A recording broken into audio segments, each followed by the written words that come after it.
Welcome to Leadership Roundtable, Organizational Change and Leadership, part of Leadership Month 2021, presented by the USC Rossier School of Education. Please join me in welcoming the moderator for today's discussion, Dr. Georgia Steele, a 2018 graduate of Rossier's OCL program and currently the Chief Performance Officer for the Georgia Department of Revenue. I'll turn it over to you now, Georgia. Thank you so much for that. And thank you to everyone who is attending today. I'm looking forward to having a wonderful conversation with family. And it's not just the panelists, it's with everyone who's attending and watching this recording. So first, let me introduce Dr. Benga Agbelemose. He is the Associate Director of Respiratory and Pulmonary Medicine at Cedars-Sinai Medical Center, and someone I consider to be a great friend. Dr. Ed Hasan is the CEO and founder of Kaizen Human Capital, and looking forward to hearing everything that he has to share. Learned a lot from him during as a part of our cohort. And last, but certainly not least, Dr. Susan Williamson Gergely, Senior Vice President and Chief People Officer for the American Hospital Association. Thank you all for being here. Thank you. So I want to throw out a question, starting with Benga. I know for myself, whenever I get asked this question where someone's like, why did you go after a doctorate at USC? It's across not across the pond, but it's across on the other side of the country. And I usually say it's always been a dream to be called Dr. Steele. Of course, there is a lot more work that goes into it than just the name. But why did you pursue your EdD in organizational change and leadership? And what career outcomes were you hoping to achieve? Well, that's a very good question because when I attended the program at USC, I actually resided in California, in Los Angeles. So it wasn't really, a far distance from where I resided in. I researched a lot of programs because I was working full time. Prior to being in the program, I was a hospital administrator. And so I was looking for a program that was going to allow me to still work my full-time hours and able to attend school. So I researched a lot of schools. The EdD, program just happened to, from USC Rossier, just happened to pop on my screen with all the cookies that's all on the computers. When you start searching different schools, and I said, hey, this is very interesting. So I started to explore the program, learn more about the program, and I saw that it actually met both my personal needs and my educational needs. So I applied for it. We were all part of cohort number 4. It was a very, very interesting time, and I'm glad I actually went through the whole process. So. Ed? So I think for me, it came down to mental models. I think as a practitioner in the industry, you get stuck in these zones, if you will, of how to think or how to react or how to accomplish goals and tasks. And I knew that there was more out there. And as I began researching USC, the eclectic nature of the program for Rossier specifically, the various backgrounds, the various industries. At one moment, you could be talking to a professor. Another moment, you could be speaking to a head of a nonprofit. In another instance, I believe there was somebody in the music industry even. So having that eclectic experience and having that diversity, not just your legacy diversity as far as race, religion, and culture per se, but that diversity of thought and that diversity of experience. For me, that I knew that was going to be a game changer, and I didn't think anywhere else could help me accomplish that other than USC. Now, Susan, you were one of the leading cohorts for this group. So you helped to create the framework that was a benefit to Benga and to Ed and myself. So tell us a little bit about why you decided to pursue your EdD. Yeah, thank you, Georgia. Yeah, I was actually cohort 1, so we were the guinea pigs, but it was a wonderful, wonderful experience. So yeah, it was interesting. At the time I decided to do this, I was I've been with AHA for a long time, 20 plus years. But at the time I was the chief operating officer for AONL, which is one of their subsidiaries, for nurse leaders. And I was working with just this extremely talented board, mostly doctorally prepared nurses.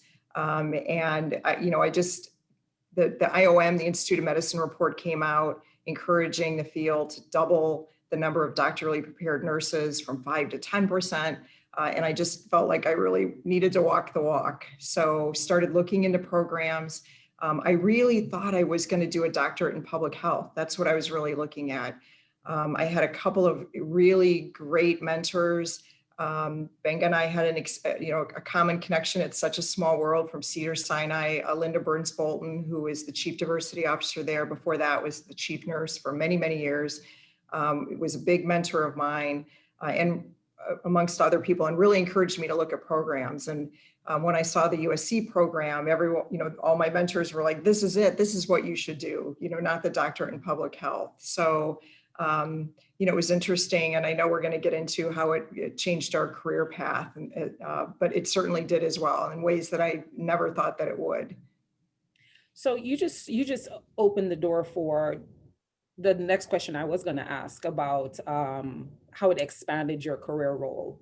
So before the position I'm in now, I served the state of Georgia as a director for motor vehicles. So transportation has been my life. And it would have been expected that I would have gone into some kind of program that would have been focused on policy or something of that sort. But I wanted to see shifts beyond what I was doing in that current role, ended up becoming a part of the program. And as you said, change the trajectory of my professional career. So if you could expand on your current role, and how do you think that what you've learned within the program impacts your day-to-day? Susan, if you could just talk about that a little bit. Sure. So Georgia, it's interesting what you said about, just changing your career track. So, I shared this with the panelists when we met. It's interesting. Our very first immersion, cohort 1, we were having a meal together the first night, and we had to go around and share, what our post graduation career goals were. And I was sitting there going, well, that's crazy. I'm really happy doing what I'm doing. There is going to be no career goal. And I was really proud about that. And I think it was Dr. Sant who said, oh my gosh, every single person is going to be transformed and their career path is going to take a different path because of this. And just very, very funny that it actually did. I shortly after graduation, our CEO taps me on the shoulder and asked me to take this new role of chief people officer. I came from a very operational role previously, led business units. This whole culture and aligning our human capital with our business needs was really different. And so it was very funny to look back and say she was exactly right, that it did transform. Our CEO was like, don't you have your degree's in organizational change, right? That's what we're going through. But for me, how it's sort of impacted that role. So I started this role in 2019, and we started with right after graduation. So we launched new values, we set behavioral expectations as an organization, we did all this cultural work. And we spent the year listening and assessing and evaluating and planning and a little bit of restructuring. And we're all set for 2020. So we had this 3-year transformation plan ready to go. And guess what happened in 2020? We all know. So we had to put our entire strategic plan, all our strategic priorities on, just on the side. We support America's hospitals.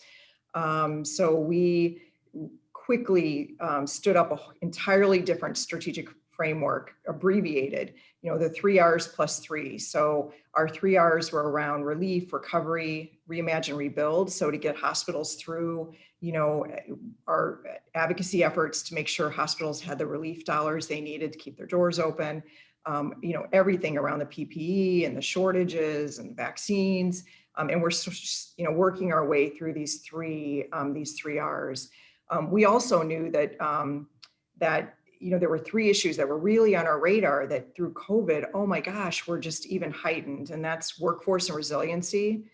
The healthcare field is just exhausted, as many industries are, behavioral health and diversity, inclusion and equity. So, I think with the grounding of what I learned at USC and through this program and through change management and organizational change, it definitely helped me through this last year, which was probably one of the most difficult years I think I've ever had in my career. So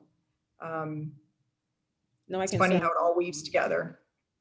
I can certainly understand that, Susan. But here's the beautiful thing. You know, being a part of the American Hospital Association is such a great opportunity because you get the chance to benefit and support an area like Benga's. So I'm going to ask Benga just to talk a little bit about, how there's kind of been that, expansion in his current role. And I know that he has had some changes since we took classes together and probably got 2 or 3 hours of sleep sometimes when we were finishing up those papers. And how do you feel like the OCL degree has really impacted the day-to-day and how you frame the work that you do within your day-to-day? Well, I think the way the classes were scheduled, I think they had meaning to it because we all started with framing. Even though at that time it didn't really make sense, to me, I just felt like I was just going through all the classes and just try to learn as fast as you can as adults, where you are working full time and going to school full time and trying to find sleep in the time as well. It was just going at a very, very fast pace. So for me, the way the program has impacted my current role, when I was in the role, I knew that I could make change in healthcare, even if it was going to be something small that, I could impact just my bubble. And then, but I didn't really know what the future was. I was just learning all this new methodology and how can I use it to improve, what I currently did. So there was an opportunity that arose after just before graduation, where I went from being responsible for one location.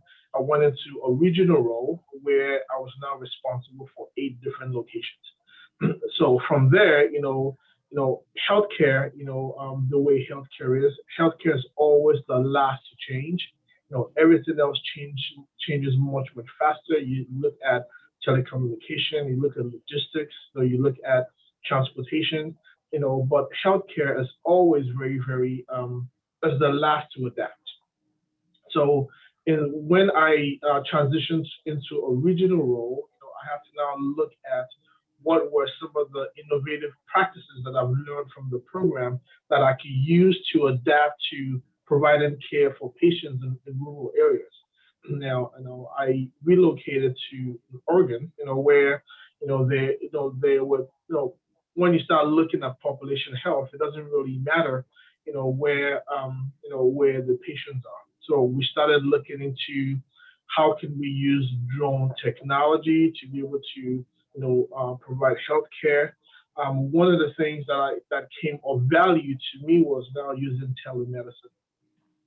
It came at a very, very good time because, the pandemic helped to speed up that process because a lot of people were used to the face-to-face. They wanted to see their medical practitioner, either a physician, a nurse, a nurse practitioner. But with COVID, it actually helped to speed up telemedicine, where some of the people still needed care. The hospitals were impacted. The total number of patients coming in was very, very high. And, you don't really want to mix the patients who are well patients compared to the ones that are critical that are coming into the hospital. And so, we implemented, telemedicine. It was something that was just something that we would, delve in to say, okay, well, how will this really work? But when we actually went full circle with telemedicine to some rural areas, we were able to actually care for more patients than we actually were expected, because everyone has a smartphone. That's the advancement in technology, where now you could have FaceTime. You could it doesn't really matter the location where you are. You could try to see a provider in your home, and they were still able to provide the services that you need. If you needed some form of prescription, you will be asked what is your local pharmacy, where that information can be transmitted directly from wherever the provider was to that local pharmacy where it can get filled. So, most people that are in the program, they never really know how what they actually are learning is going to impact their future. Because even looking at my dissertation, it was more to improve the healthcare setting that I was currently in. But I was able to apply this into a more global organization where we were able to reach more patients that needed care, and we were able to fulfill the mission where we could actually care for the whole population. So it's been very, very advantageous. Sometimes the things that you learn in the program, you never really think it's going to come into use. You just take in your classes, but believe me, all the things with the KMO and all that stuff, it comes back full circle. Thankfully, I did not do any bets on whether or not KMO would be useful to me again, because I think I'd be paying out a lot of money on that. So Ed, talk a little bit about Kaizen human capital in terms of the impact that the organization has, and just kind of your shift into this role as CEO.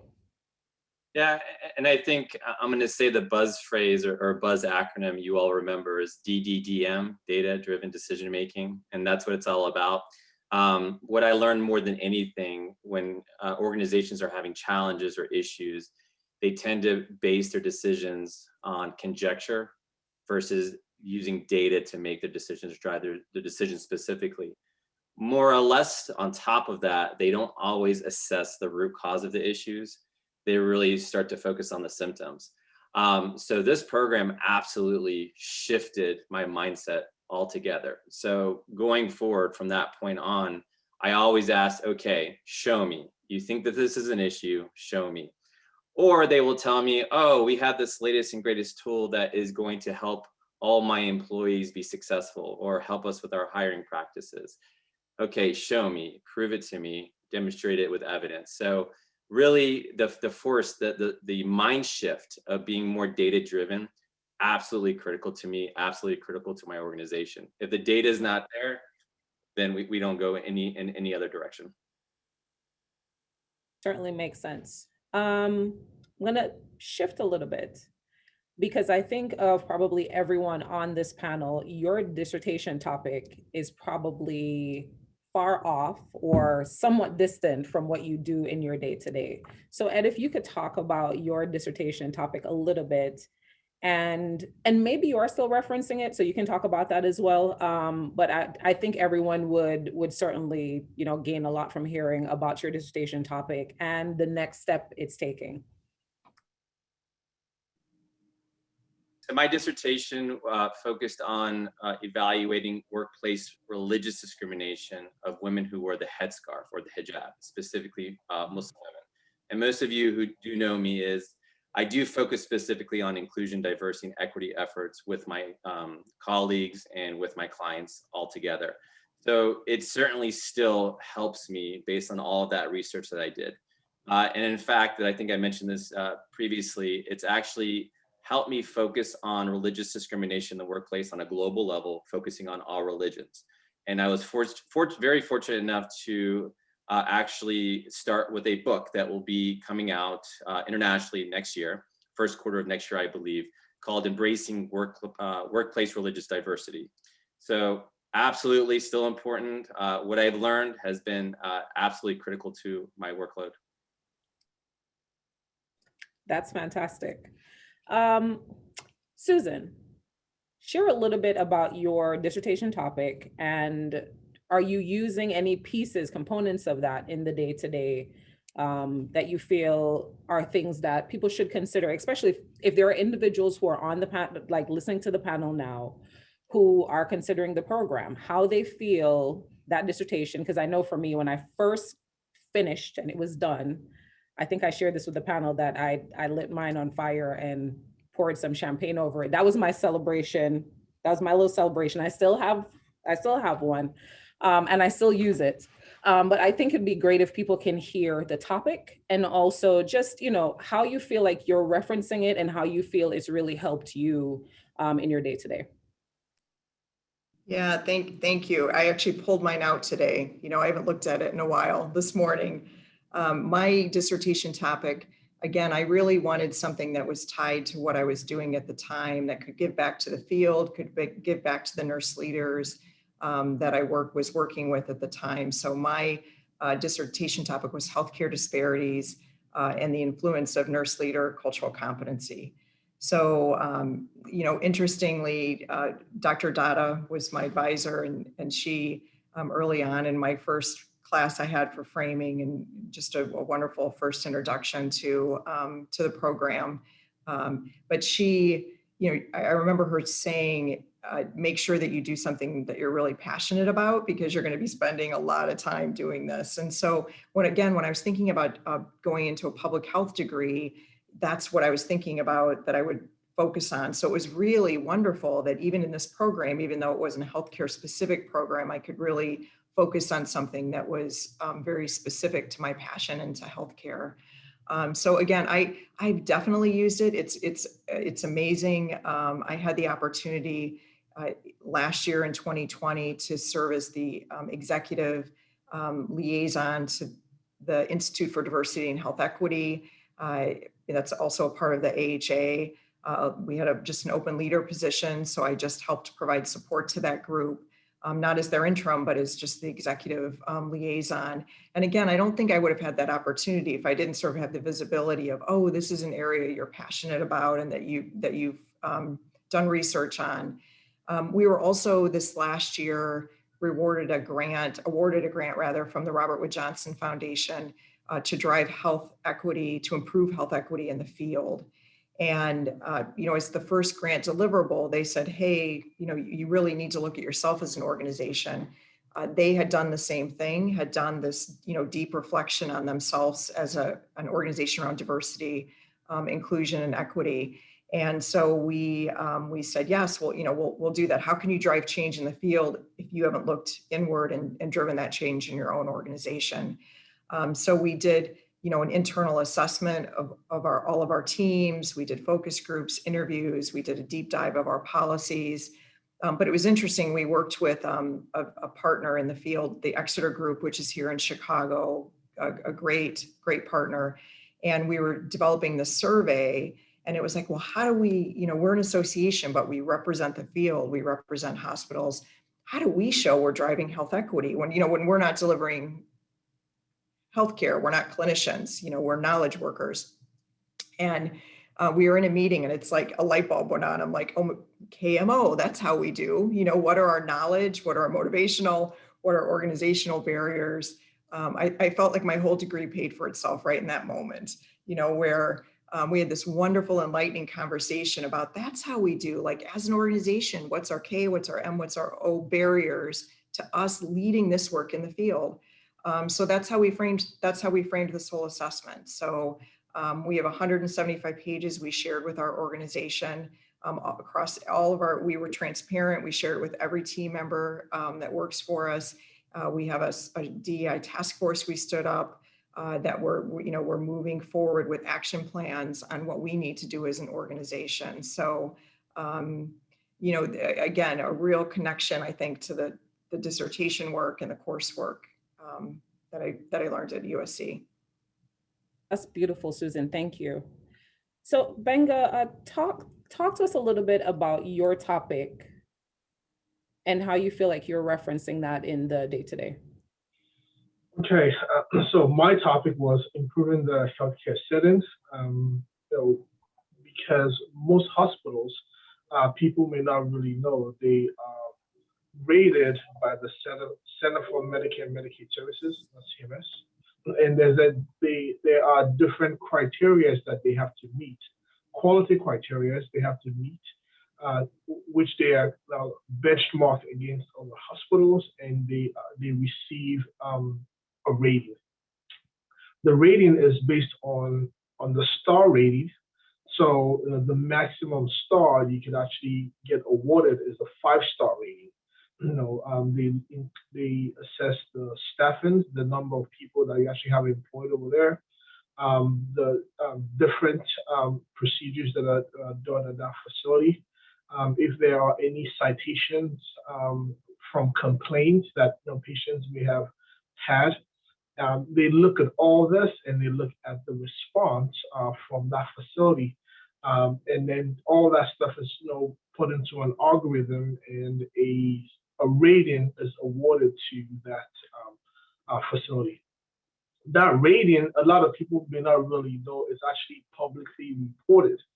So, people that are looking to seek medical intervention, they want to have open heart surgery or they need to have a knee replacement, they could actually go on the Center for Medicare and Medicaid website, and they put the hospital's name in there, and they can actually see how the hospital is rated on this different interventions. A lot of people don't really know it. It's just like going into a restaurant. You have a restaurant that's awarded an A, and everybody wants to go over there. And then you have a restaurant that has a D. The food may be very, very good, but you're very, very cautious when you go there. The same thing applies to hospitals. The hospital that I was working for at that time had my goal was to improve that star rating based on the different criteria that was put in place by CMS. In between that time, our star rating actually increased to a 4-star, which a lot of things are now tied to your ratings, because some of that includes your reimbursement, that you actually get reimbursed for some of the things that hospitals perform and do. So there's a lot of work that actually goes in the background that a lot of people may not really be accustomed to. Nowadays, now that I am in a different role, I still use some of the things that I have learned to look at not only what we currently do now, but also the innovation part as to how can we innovate healthcare to do more things. A lot of people may have read that healthcare, there's a shortage of healthcare workers, from doctors to nurses to allied health practitioners. And there was a poll that was actually published last year, where they polled a bunch of 4th graders, and they asked them, well, when you grow up, what kind of position, what kind of role what do you want to be when you grow up? And the top 3 roles where they want to be influencers, they want to be bloggers, and they want to do something that, that's part of social media. So, gone were the days where people want to go to school to be doctors, lawyers, all these professions, but now there's a lot of influence and revenue that people working in social media, and that's what some of the future of of the world. So that's what's gravitated to now. The innovation part is looking at, now, since we know that there's a shortage of healthcare workers, how can we be innovative to still provide healthcare to the whole population? I talked about the innovation with using technology, using telecommunications. There's a lot of companies out there that are now looking at artificial intelligence to see, well, how can we use that to care for patients. I was looking at I believe last year there was a publication about a company that are actually using robotics to come up with the robot's name was Sophie. You guys have heard about the different we have Alexa, and you have all this stuff out there.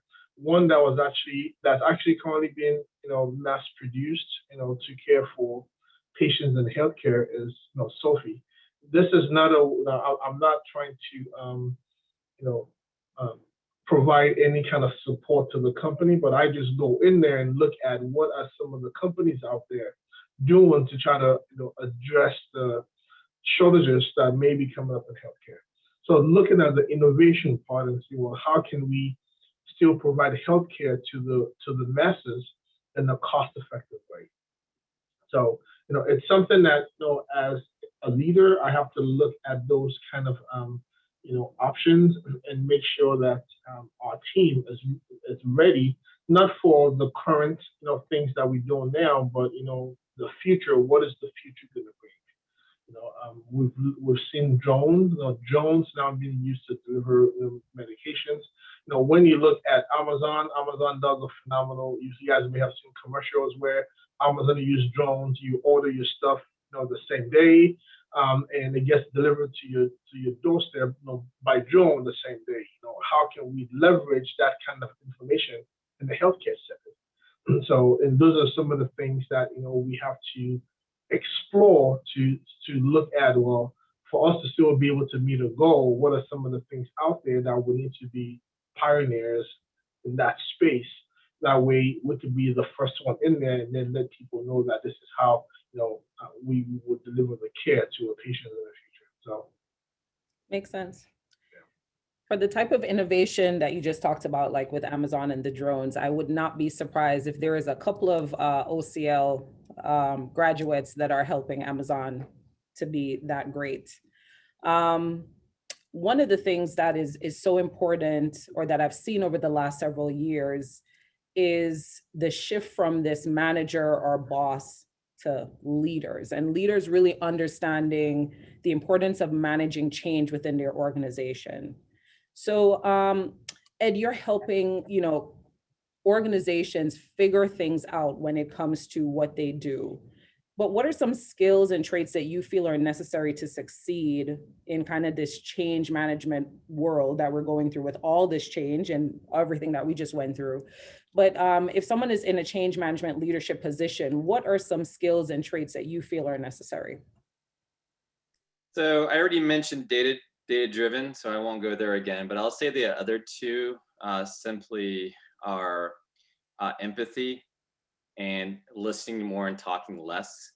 I think sometimes you just have to sit and listen and evaluate. And we learned this in our program, right? Don't jump in, don't interrupt, just listen, hear the full story, and not judge right away, not assume negativity in some regards, or assuming that things are just going wrong, but have some empathy and attempt to put yourselves in the shoes of others.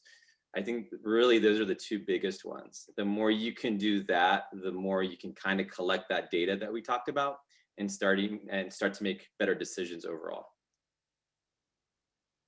So Susan, you introduced us to some of the work that you're doing in your current role. You're literally doing the work as a change manager.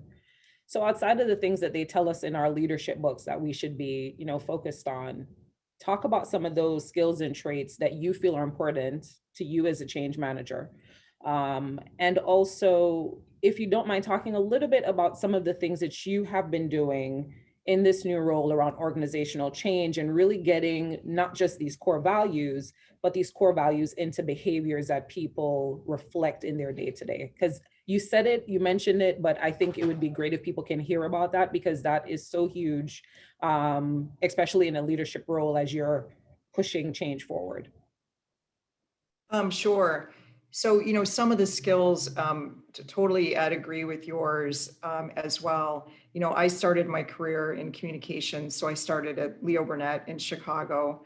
And so I had a really grounding in communications. I worked in a hospital in communications.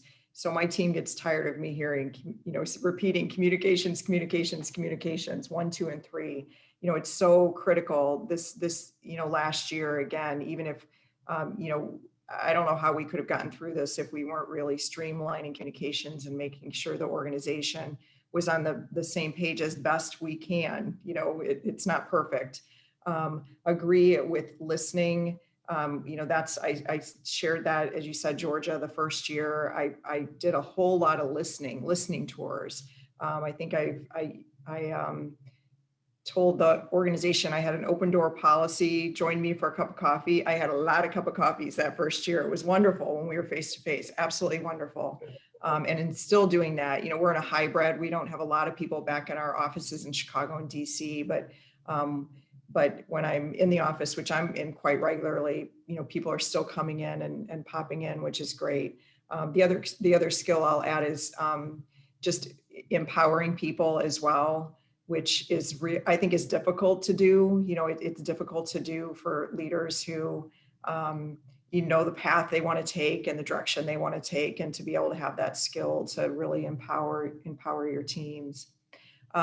Georgia, you asked me to say a little bit more about our values. It was really interesting. We did not want those values to be top down. There's values can be developed. We spoke to different organizations who said, no, this is a function of senior leadership. They set the tone and the values from a top down, or it can be, organically, where the whole organization is part of that process. And that's what we decided to do. And so it was really interesting when you talk about the behaviors. We used the work of Brene Brown. We pulled everybody together. We had everybody in Chicago in a big, huge ballroom, and everybody in DC in a big, huge ballroom. And we had tables, and we did exercises about how we wanted to live those values as an organization. And Brene, has a lot in her, I can't remember which book, but she maps it out, how you operationalize your values and live those behaviors. It's golden. If you haven't read, I'm not sure if it's Daring Greatly, I'll remember it, but it's one of Brene's books. And it was really interesting because I think our employees, our team members were harder on themselves. We didn't have accountability as one of our main values, and they really, initially, and they really pushed that up because they wanted to be held, not only themselves held accountable, but they wanted their peers to be held accountable. They wanted to be accountable to each other.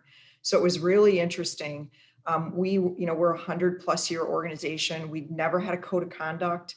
We've never had a chief compliance officer. And, again, when you hear code of conduct, you think, oh gosh, that's just, that's enforcement, but again, it really did help set some of the behaviors and the tone about, and guidance, which people really appreciated, about this is who we're going to bring our best selves to work every single day, to this organization, to support America's hospitals. And this is how we've decided as an organization, person by person, that we're going to do it. So, I feel in some ways we got a little bumped off the road just because last year, as I said before, everything changed pretty significantly. But I'm so grateful we did that foundational work the year before COVID hit, because I think it really positioned ourselves for, we had colleagues, many colleagues, not taking a day off, not a day off 7 days a week for 6-7 months.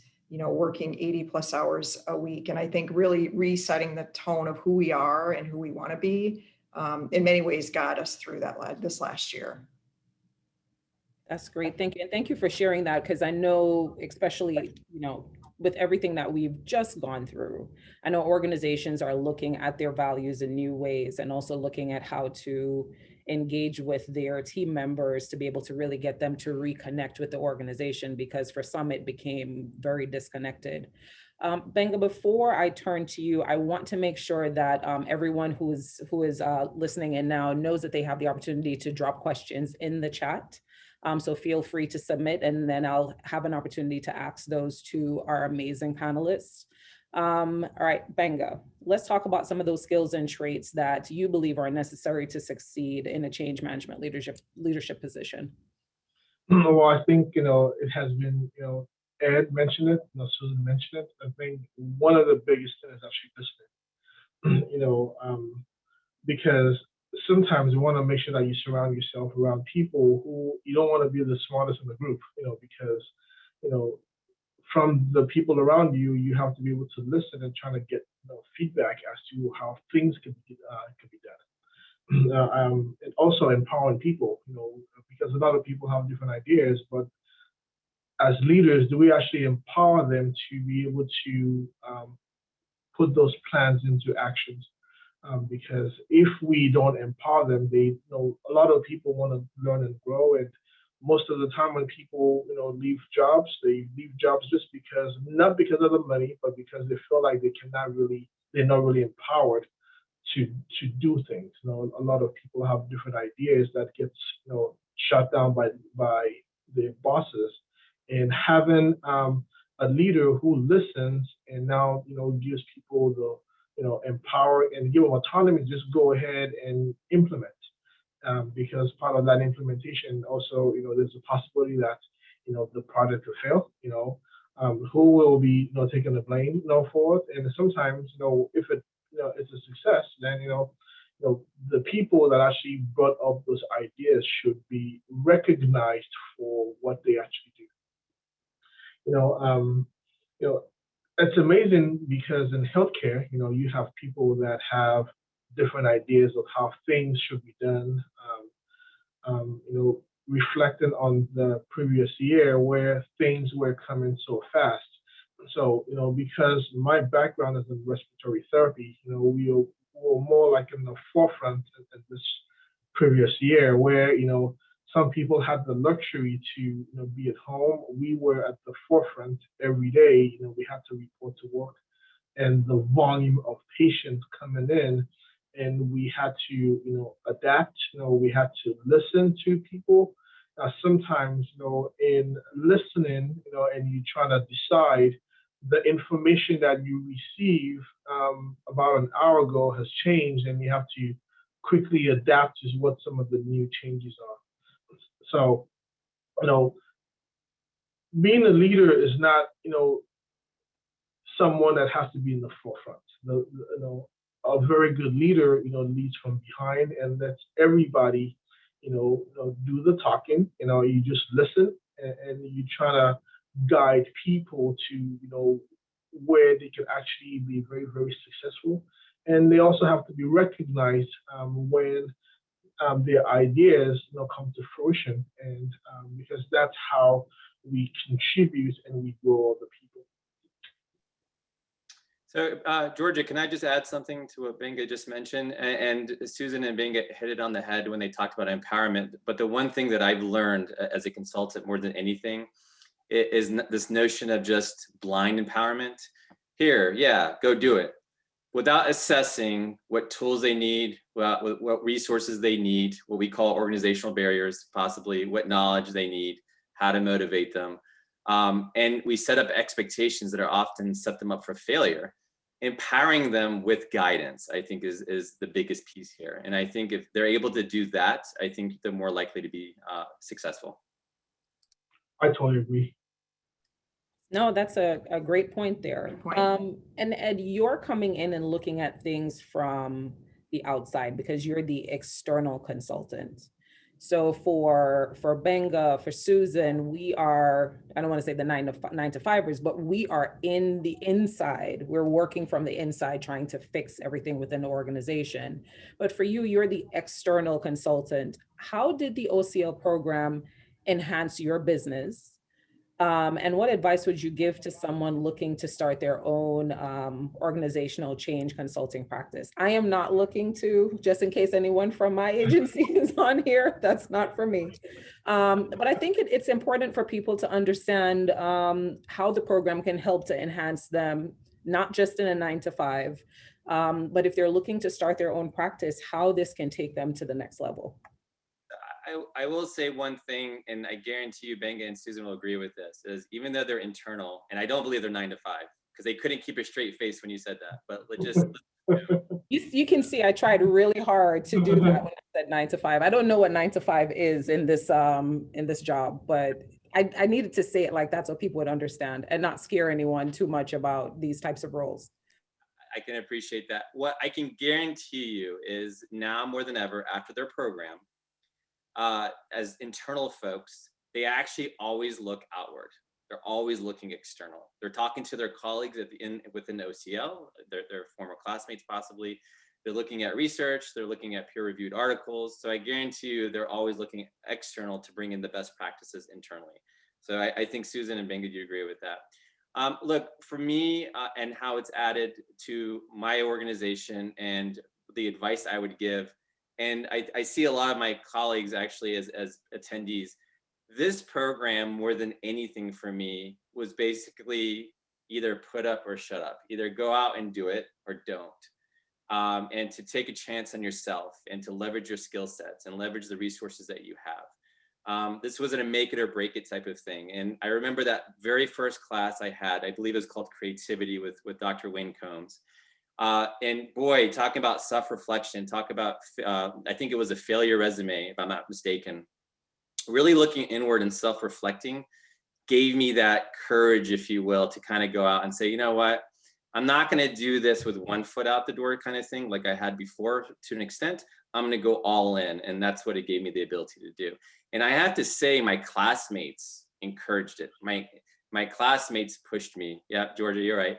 My classmates obviously made me think differently and, you know, kind of always, and all of you all would agree with this, there wasn't this competitive thing, if you will, with us, right? It was more of a family environment and we were always trying to help each other. And I think that is something I will always carry with me. So Shindale, who is part of our cohort, mentioned the failure resume. Oh, that was hard. Yeah. I will just leave it for that for anyone who has not done that activity and not currently in the program. Talk about self-reflection, that is no joke. Because we talk about our successes. I talk about all the great things that I've done here in the state. And I did not mention this before, but the reason why I did or worked on the dissertation that I had, which was managing a multi-generational workforce in government, is because I, at the time, was the youngest motor vehicle director in the country. And so I am in this, you know, generation that's managing people who are older than I am. And I was going through a struggle trying to navigate that. So that's why I worked on that. But working on that failure resume and looking at your resume in a very different aspect and understanding yourself and not just your successes really creates a self-reflection process that, you know, you don't think about until you're required to do it for class. Mm-hmm. We've talked a lot about the leadership components, and I'll throw this out to anyone who wants to answer. How do you create change from a non-leadership role? You know, I could take a stab at that. You know, you don't have to be in the leadership role to try to affect change.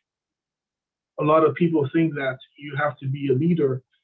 So, you know, you have to have the title as a leader to be able to affect change. But most of the time, you know, the people that actually affect change are the people that are actually doing the work. And, you know, part of what Ed had mentioned was you have to be able to give people, empower them to be able to do stuff, you know, with guidance, not just going in blind. You know, a lot of the people that I work with now, I am creating a team where, you know, you don't really have to have the title to say, hey, you know what, you know, this is what has to get done. It's more like a production line, and something goes, you know, bad, you know, is it only going to be the leader that's going to stop the process? And no, this is something that everybody should be able to, you know, stop that process. So empowering people and letting people know what's the big picture, and having people know what the big picture is and how they actually contribute to that. That is how you actually grow people that may not be in a leadership role, but to let them know that their ideas and their thoughts are valued and it should be brought up to the person who may be able to help to bring this change into power, and recognize those people as well when those contributions are something that brings a positive change to the group. I would like to add to that, because I think the problem is actually within the question. If the question is, how do you create change from a non-leadership role? Well, the first thing you got to change is the assumption that the individual is not in a leadership role. Because in today's organization, everybody is a leader to an extent, right? And the idea of empowerment with resources and tools is educating that they do have the ability to step up and add value to the organization. And they are included in the decision-making process. So to me, it's more of a cultural piece. Does the culture allow people to step up? Yeah, I couldn't agree more with Benga and Ed. When my days at AONL, We would meet nurses, it's nursing leadership, American Organization of Nursing Leadership. And we would say, oh, you should come to our annual meeting, or you should come to this program. And, the floor nurse, the direct care nurses would say, oh, but I'm not a leader. And we'd say, oh my gosh. So, we wanted it to be our tagline at some point, where every nurse is a leader, because they are. When you dissect their days, Benga, you're exactly right. In healthcare, they're the bedside nurses. They are there caring for their patients all day long. They're displaying leadership traits and having opportunities to be, leaders and to orchestrate change. So, and certainly reflective in our organization as well. There's, pockets of opportunities. And I'd absolutely agree that in today's organization, leadership skills are just critical across any role.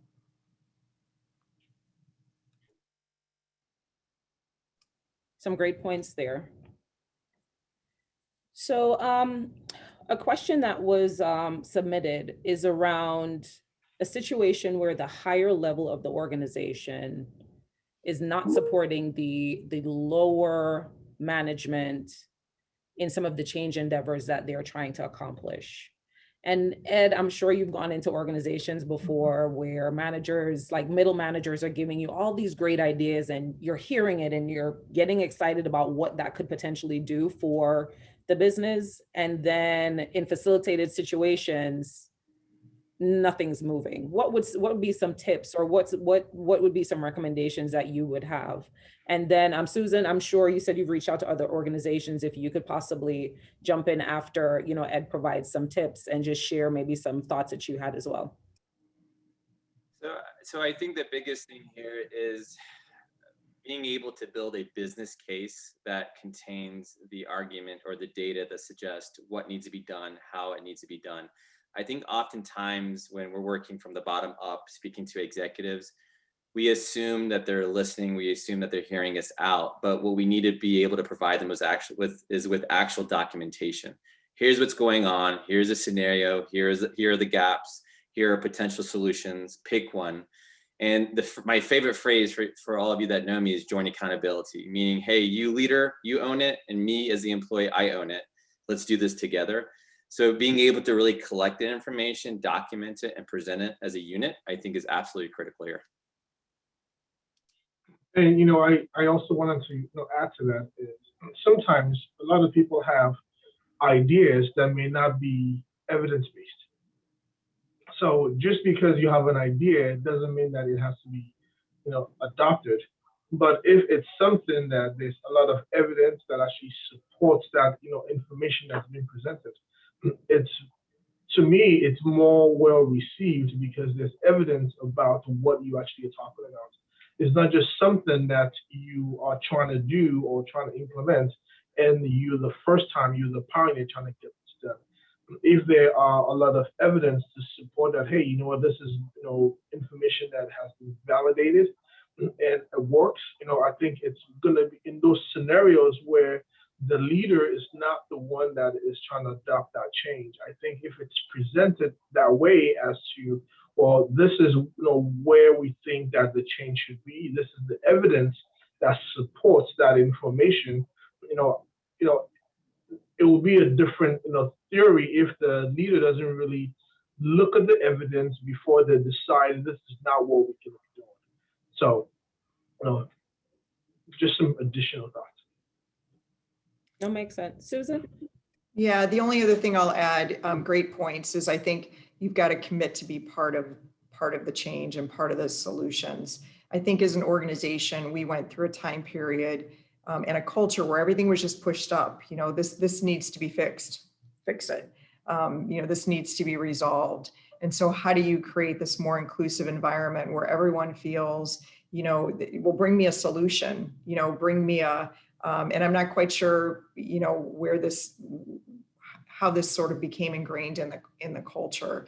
But I do think it's often, to really have leadership embraced in a change solution. You've got to bring the solution, right? So, be part of the process. That definitely makes sense. You touched on something that our organization is working on now. the whole systematic change within an organization. And so we are doing, people bring in consultants like Ed, big firms to come and help. I think for you, Susan, you're kind of leading or initiating a lot of the change for your organization. Do you find it easier to create systematic change inside the organization or outside of its current structure? Boy, good question. I think you definitely have to have internal buy-in. So however that happens, everyone, and of course, that's one of the change management principles. People have to have buy-in to the change process. I think right now, and I'm sure every industry is going through this, but what's keeping me up at night is just the changing work environment for office workers. I mean, we have I think we originally started out as the emergency response team. There were 5 of us that, literally shut our lights out in Chicago a year ago in March, saying, we'll see you in 2 weeks, nice office building. And, 16 months later, we've morphed our name a couple times, but we've met weekly for the last 16 months for hours, and just talking about who are we going to be as an organization on the other side of this, and how do we get out of our own heads, and how do I not bring my own biases into what the work environment's going to be. And I check myself every day, because what's worked for me through my career, we're hearing such different, and Ed, I'm sure you could chime in for 2 days on this topic, around, the 4 days. Okay. I mean, it's keeping me up at night. Talk about change management. I mean, look, I don't want to give the next 10 years away, but I do in 10 years want to look back at, we are going to be so different with how we work, right? Ed, so we won't ask you to talk for, 4 days, but if you don't mind just talking a little bit on this, we'd appreciate it. So I think at the end of the day, a lot of courage for the leaders of the organization, all of us here that are attending this session, is going to be needed here. If anything that we learn in the program is to be agile and to adapt. And most important is not being scared to fail. We're not going to get this right. We're not going to always succeed every single time. But I think just keeping our eyes and ears open, learning as much as possible, listening as much as possible, and adapting rather as much as possible is really going to be the most important part for all of us. It's the environment that we see today. What are we in July? It's going to change in August. It's going to change in September. By the time we get to 2022, we may be in a whole new world altogether. So I think not being afraid to adjust and change is really going to be important here. Oh my God, change and pivot, I think, are probably, if we did a word cloud, would probably come up a lot when we talk about 2020 and 2021. Implementing change sounds like a great idea, but it has to be successful for it to matter. And Benga, you talked about the stars, which I did not know about, I'm gonna be honest, because the only time I think about star ratings or ratings is when I think about places I'm going for food. Because you look at pretty pictures and then I go in and I see the grading and then I decide it's not where I'm going to eat. So if you could just tell us about, the ways or the framework that you've been using to help your organization become more successful through these initiatives in terms of the change initiatives that you've been putting in place. To add to some of the things that, both Susan and Ed had mentioned is failure. Sometimes doing change also comes failure. And people look at failure as, oh, well, they didn't really succeed in whatever, they didn't really meet the goal that they actually had set up to do. But sometimes, when you fail, you actually learn because you learn exactly what not to do the next time. Yeah, exactly. So, but some of the things that I have adopted over here is just to make sure that I stay current in whatever, so I'm in healthcare, so I try to be as current as possible, not only in the healthcare field, but in all of the fields nowadays. There's a lot of things to learn outside of your field because, things that's being used in logistics now is now being adopted into healthcare. things that are used in the transportation industry is now being used in healthcare.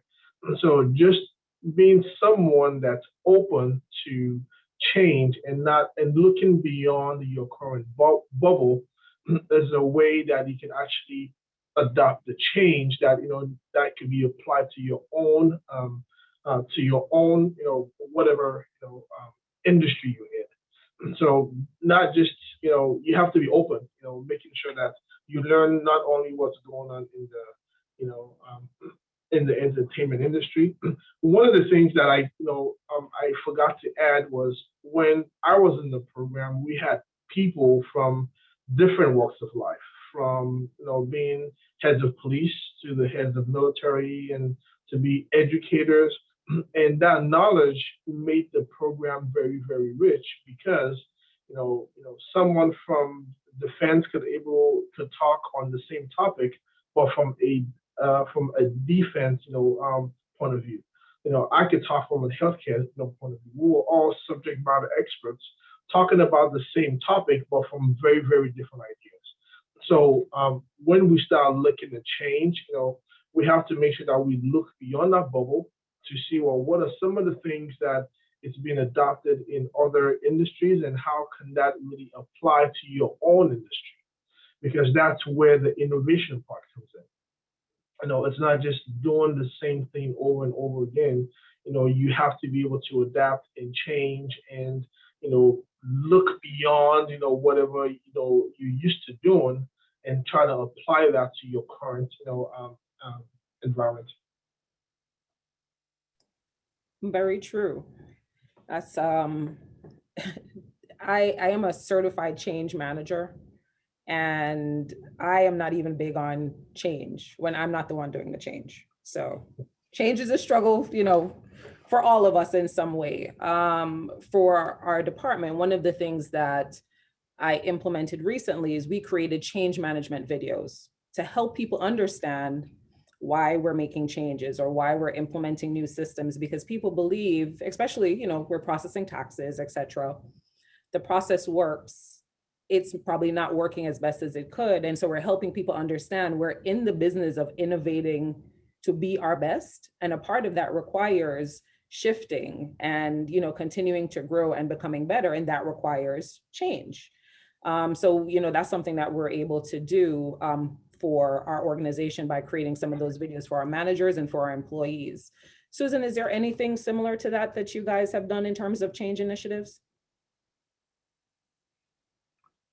That's a great idea because you're right. I think it doesn't matter how deep you are. Change is hard. This change is hard for most people. I know there are some people that thrive on change, but I think one thing we've done with our colleagues, our team members, is to be vulnerable about that. Because sometimes I think people, especially when they look to senior leaders, think it's so much easier for us, and I think sometimes when you can be really vulnerable and share, some of the challenges that you're having as a leader, it encourages people and it makes them maybe be just a little bit more open to some of the change initiatives as well.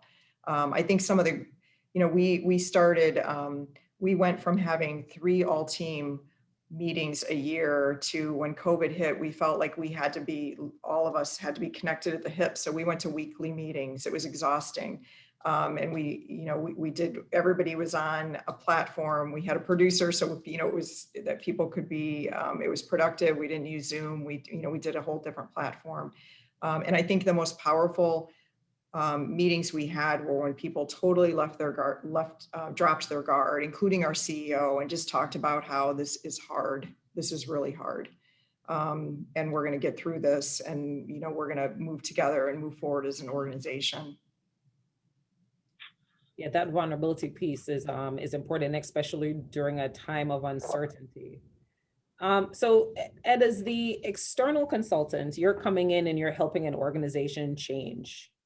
Talk about some of the tools. You don't have to give us your secrets. We understand we probably have to pay for it if we bring you in, but just give us some tips and tools about how you've helped organizations be successful through their org change. so I don't want to get too philosophical, but the first question is really prove to me that change is needed. Prove to me where the change is needed. Prove to me where the gaps are. Or show me, again, via data. And then based on that, we want to figure out whether the gaps are truly there, utilizing various assessments, which we learn in the program, whether it quant, qual, or mixed methods, right? Because you can absolutely leverage that in the real world. That's the idea. And then based on that, the way you want to look at it is you have a toolbox or a tool set, if you will. And each tool represents an intervention. Based on the gap that you are faced with, you want to use a specific intervention. So there's actually not a secret sauce per se. It's actually not getting comfortable with using a cookie cutter approach to every problem. Kind of that snake oil, if you will. If you all remember the Clark and Estes book, the gap analysis book, you talk about snake oil. This is going to solve the entire world. This one, intervention. That's not the way it works. I think you have to assess everything on a case-by-case basis, then choose the right intervention, and then evaluate whether that intervention worked.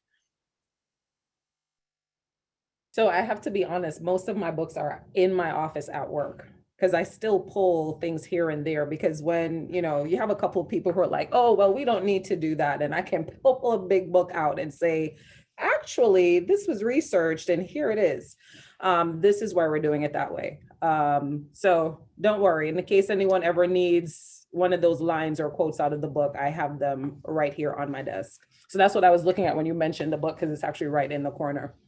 I think I gave them away for Christmas gifts one year, Ed, the Clark and Estes book. I'm not even gonna lie.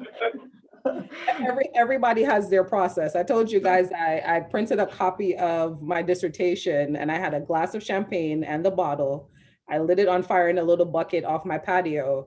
And then I put it out with some champagne. So it was just for a ritual to say I celebrated, and it's done. Yeah. And I'm sure I have a copy of it somewhere in here, because managing change is not simple. There's nothing easy about it, and managing it at an organizational level, requires tools, like you said, Ed, tools and resources to be able to do that. So before I wrap up, I wanted to just make sure that, again, anyone who's attending knows that they can drop any questions in the chat. And then if any of you have any, parting words or advice for anyone before I turn things over to Matt.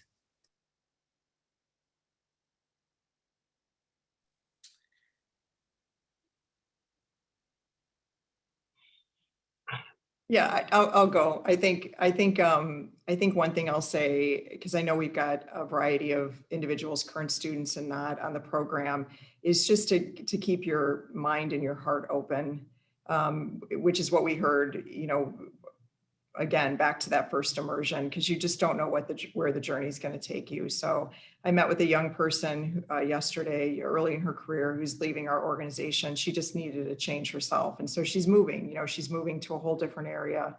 And, it's courageous, and it's, just be open and embrace the change.